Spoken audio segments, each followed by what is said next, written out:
Hello students, आज हम लोग शुरू करते हैं poem the fountain by James Russell Lowell. पहले हम पोएट के बारे में पढ़ते हैं। तो जेम्स रसेल लॉवेल, जिनका जन्म 1819 में हुआ था और जिनकी डेथ 1891 में हुई थी।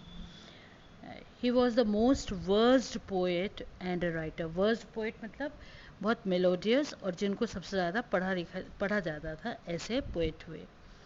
मतलब he was very famous poet और writer. He was considered indeed an American poet but universally as a prose writer and also a poet of nature. मतलब वो अमेरिकन पोएट थे, पर उनको उनकी राइटिंग को पूरे विश्व में सराहा गया और वो पोएट जो थे वो नेचर के बारे में, प्रकृति के बारे में लिखते थे। His early poetry is full of natural description and deep emotions. उनकी जो शुरुआत की पोएम थी वो प्रकृति के वर्णन में उनमें बहुत ज़्यादा था और डीप इमोशंस मतलब भावनाओं से भरपूर रहती थी उनकी poems. A cultural and daring poet, James Russell Lowell is more known as a literacy critic and a lecturer of English poetry. James Russell Lowell जो थे डेयरिंग पोएट थे। डेयरिंग पोएट मतलब वो किसी से डरते नहीं थे, जिस बात को उनको लिखना है वो लिखते थे। और वो क्रिटिक थे, मतलब दूसरों के जो कुछ लिखते थे उसके ऊपर भी अपनी टिप्पणी करते थे। और वो इंग्लिश पोइट्री के लेक्चरर थे। He wrote bungalow papers, a year of life and poems. उनकी ये पोएम्स के नाम हैं। His many poems are full of naturalism and love for the democracy.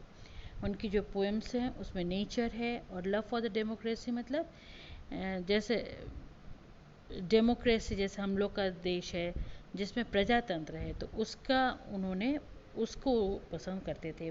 He also wrote the vision of sir Launfal, a fable of critics, among my books and my study windows. ये उनकी books के नाम हैं। अब हम लोग जो poem पढ़ने जा रहे हैं द फाउंटेन, उसकी समरी बताते हैं।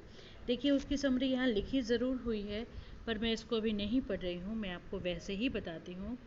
इस पोइट्री में, इस पोएम में जो जेम्स रसेल लॉवेल हैं, जे.आर. लॉवेल, उन्होंने फाउंटेन मतलब फाउंटेन होता है फवारा, फवारे के बारे में वर्णन किया है। फवारे को उन्होंने क्वालिटीज़, देखिए हम लोग सभी देखते हैं फवारा, फाउंटेन देखते हैं मन खुश हो जाता है। आप भी देखते होंगे कई गार्डन में लगे होते हैं, चौराहों पर कई जगह फाउंटेन लगे होते हैं। कुछ नेचुरल फाउंटेन होते हैं जो प्राकृतिक अपने आप ही हुए होते हैं और कुछ होते हैं मैन मेड। पर फवारा, फाउंटेन कोई भी हो, अपन को देख करके बच्चे से लेके बूढ़ा तक खुश हो जाता है। कोई कितना भी ग्लूमी हो, सैड हो, पर जब हम फाउंटेन देखते हैं तो हमारा मन खुश हो जाता है। तो आज हम लोग इसी के बारे में पढ़ेंगे, द फाउंटेन के बारे में। पोएम शुरू होती है, छोटे छोटे स्टेंजाज हैं 4 लाइंस के। और एक बार और ये कहना चाहती हूँ कि ये जो पोएम है बहुत आपके सिलेबस की सबसे अच्छी सिंपल पोएम है। और आपको मालूम होगा कि आपके बोर्ड के एग्ज़ाम में 4 लाइन की पोएम आपको लिखने के लिए आती है। You have to write 4 lines of any poem of your text, but that poem should not be in the paper. Paper में भी एक कॉम्प्रहेंशन के आते हैं 4 लाइनों के, जिसके नीचे 2 क्वेश्चंस दिए होते हैं। तो but you have not to copy that in your notebooks. आपको जो पेपर में 4 लाइनें दी हैं वही नहीं लिखनी होती हैं, आपको याद करनी होती है। तो मैं आपको एडवाइस करती हूँ कि आप 2 पोएम्स जो हैं, पहली ये फाउंटेन है, इसकी 4 लाइनें लर्न कर लीजिए, और फिर जो बात की आपकी पोएम्स हैं उसमें से किसी एक पोएम की और 4 लाइन आप लर्न कर लेंगे। तो इस तरह से जब आप 4 लाइन 2 पोएम की लर्न करेंगे, तो अगर मान लीजिए एक पोएम का आ भी गया तो दूसरे पोएम का आप 4 लाइनें लिख सकते हैं। चलिए पोएम शुरू करते हैं।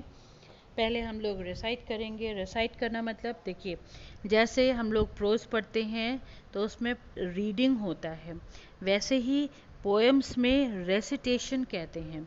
पोएम जब हम पढ़ते हैं तो we are not reading the poem, mind it. हम लोग जब पोएम पढ़ते हैं तो उसको रीडिंग नहीं कहते हैं, that is called recitation. Poem और प्रोज में, प्रोज मतलब जो लेसन्स होते हैं उसमें कुछ अंतर होता है।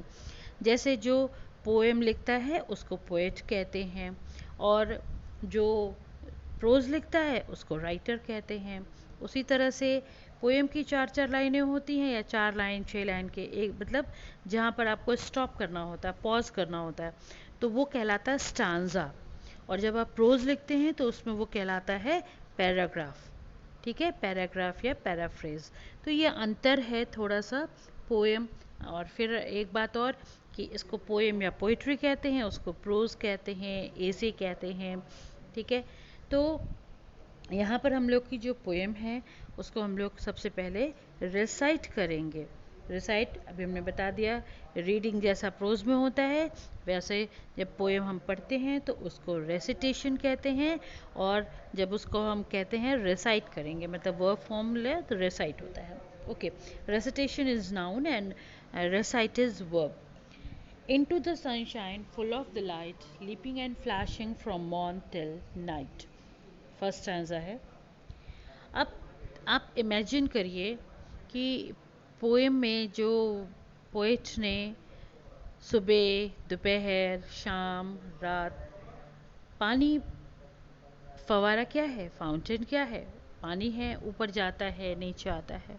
पानी का रंग, अगर पानी पर प्रकाश पड़ता है तो वो चमकने लगता है, अंधेरे में पानी काला काला दिखता है। ठीक है ना, तो उसी को वर्णन किया है इन टू द सनशाइन। सनशाइन मतलब जब सूरज निकला हुआ है, फुल ऑफ द लाइट, तो फवारा का पानी भी फुल ऑफ द लाइट होता है, पूरे प्रकाश से भरा होता है।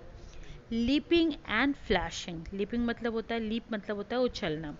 अब पानी जो है ऊपर जाता है, उचक उचक उचक उचक ऊपर जाता है, तो वही यहाँ पर पोएट वर्णन कर रहे हैं, लीपिंग एंड फ्लैशिंग। फ्लैशिंग मतलब चमकदार, रोशनी से भरा हुआ। From morn till night, morn मतलब मॉर्निंग, टिल मतलब तक, नाइट मतलब रात, मतलब सुबह से लेकर रात तक, जब तक सनशाइन रहता है तब तक पूरा फाउंटेन का पानी हर समय चमकदार, उछलता उछलता चमकदार रहता है। Second stanza, Into the moonlight whiter than snow, waving so flower-like when the winds blow. अब दिन खत्म हो गया, कैसी आ गई मून लाइट। मून यानी चांद, चांद से भरी हुई रात, चांदनी रात है। चांदनी रात में सब कुछ सफ़ेद सफ़ेद, बिल्कुल बर्फ़ जैसा दिखता है। तो यहाँ पर कह रहे हैं कि फाउंटेन का पानी भी दिन रात चलता है। तो वाइटर देन स्नो, स्नो मतलब बर्फ़, बर्फ़ से भी ज़्यादा सफ़ेद लगता है, खूबसूरत लगता है उसका पानी। Waving so flower like when the winds blow, आपने कभी देखा है, ध्यान करा है कि जब हवा चलती है तो जो फूल होते हैं वो भी मंडराते हैं, वेव करते हैं इधर से उधर अपना, मतलब जिधर की तरफ हवा जाती है उधर ही की तरफ फूल भी झुक जाते हैं। और वैसे ही आप इमेजिन करिए, सोचिए, कल्पना में लीजिए कि जब फवारे का पानी है, एक तरफ से हवा चली, दूसरी तरफ झुक जाता है, पूरा के पूरा पानी का बहाव उठाओ, और फिर जब दूसरी तरफ से हवा चली तो दूसरी तरफ। तो waving so flower like, wave मतलब हिलना, जैसे फूल मंडराते हैं, वेविंग सो फ्लावर लाइक, फूलों की तरह से। व्हेन द विंड्स ब्लो, जब हवा चलती है तो फवारा भी, फाउंटेन भी एक तरफ से दूसरी तरफ वेव करता है। इनटू द, अब third stanza, into the starlight rushing in spray, happy at midnight, happy by day. Into the starlight, अब ना तो सूरज है ना चांद है। जब चांदनी रात नहीं होती है तो आकाश में क्या होते हैं, तारे होते हैं। और तारे कैसे लगते हैं, जैसे किसी ने बिखरा दिया है पूरे आसमान में तारों को। तो रशिंग इन स्प्रे, स्प्रे मतलब बिखराना होता है। हम लोग डियो का स्प्रे करते हैं, परफ्यूम का स्प्रे करते हैं, आजकल तो सैनिटाइज़र का भी स्प्रे हो रहा है। तो स्प्रे मतलब छिड़काव, छिड़काव।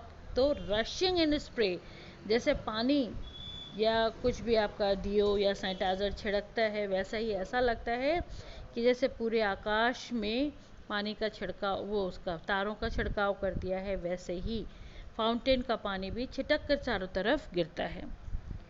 Happy at midnight, happy by day. और देखिए ये क्वालिटी है। अब ये देखिए, ये कह रहे हैं happy at midnight happy by day. क्या फाउंटेन खुश है? हाँ खुश है। और खुशी कैसे होती है? अगर हम दुखी हैं तो पूरा वातावरण हमें दुखी लगता है, पर अगर हम खुश हैं तो हमें पूरा सब लोग खुश, हर पूरी प्रकृति सब कुछ अच्छा लगता है, खुशी खुशनुमा लगता है। तो वैसे ही ये कह रहे हैं कि फाउंटेन खुद खुश रहता है और उसके पास जो कोई भी जाता है वो खुश हो जाता है। किसी भी, कितना भी दुखी व्यक्ति है फाउंटेन के पास जाता है, आहा हा कितना अच्छा लग रहा है, बहुत अच्छा लग रहा है। तो happy at midnight happy by day, चाहे दिन हो, मिडनाइट मतलब आधी रात, चाहे दिन हो या रात हो, फाउंटेन हमेशा खुश रहता है और अपने नज़दीक, अपने पास आने वालों को, जो लोग उसके ऑनलूकर हैं, जो उसको देखते हैं, वो भी हमेशा खुश रहते हैं। तो चलिए आज हम लोग ने 3 स्टैंजास करा, आप लोग पढ़िएगा, समझिएगा। कुछ नहीं आए तो यू कैन आस्क मी, ठीक है? इसी व्हाट्सएप नंबर पर आप फ़ोन मुझे पूछ सकते हैं, बट डोंट कॉल मी, मुझे रिंग नहीं करना। कभी कभी मोस्टली ऐसा होता है कि I am busy at home, तो I can't pick up your phone calls. So better whatever your comments, your whatever you want to ask, you can ask me in your WhatsApp this group. Okay, thank you बच्चों।